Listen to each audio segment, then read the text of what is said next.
Hello প্রিয় বন্ধুরা, আমার সামনে দেখছেন একটা কয়েল আছে। এটা কিন্তু রাইস কুকারের ভিতরে অ্যাভেলেবেল এটা পাওয়া যায়। তো এটা দিয়ে আমরা সরাসরি একটা হিটার কয়েল বানাবো। দেখি আমাদের কয়েলটা কাজ করে কিনা। তো এর জন্য আমাদের 220 ভোল্টের যে কানেকশনটা আছে, 220 ভোল্টের কানেকশন করব। এখানে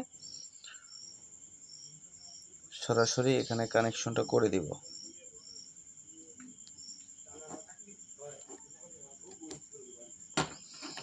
কানেকশনটা করলাম।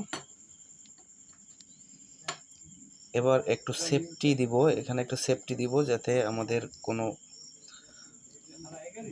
বিদ্যুতের শর্ট না লাগে। এর জন্য সেফটি দিলাম। এরপরে আমাদের এই ট্রেটার উপরে, এখানে দেখেন এই ট্রেটার উপরে আমরা এটাকে বসাবো।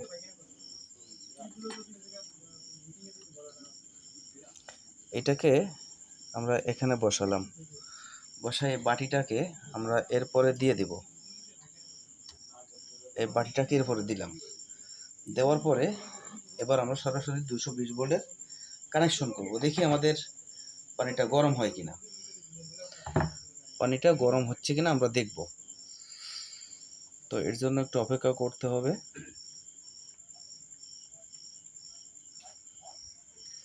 দেখেন এটা কিন্তু অলরেডি তাপ হওয়া শুরু করেছে, গরম হওয়া শুরু করছে। দেখছেন কত সুন্দর এটা উতরিয়ে।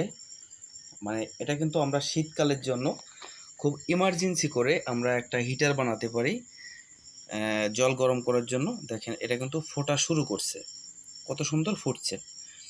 তো এটা কিন্তু খুব অল্প সময়ের ভিতরে কিন্তু আমার এই পানিটা ফোটা শুরু করছে। তো এটা কিন্তু খুবই কম ওয়াটের একটা জিনিস, খুব ভোল্টেজটা খুবই কম খাবে। তার জন্য কিন্তু আমরা এই পরীক্ষাটা করলাম যে এটা দিয়ে কী করা যায়। তো আসলে এরকম 2-4টে দিয়ে কিন্তু আমাদের হিটার বানানো সম্ভব। তো বন্ধুরা, ভিডিওটা ভালো লাগলে কিন্তু অবশ্যই চ্যানেলটা সাবস্ক্রাইব করতে হবে এবং সবার মাঝে ছড়িয়ে দিতে হবে। তো সবাই ভালো থাকেন, সুস্থ থাকেন।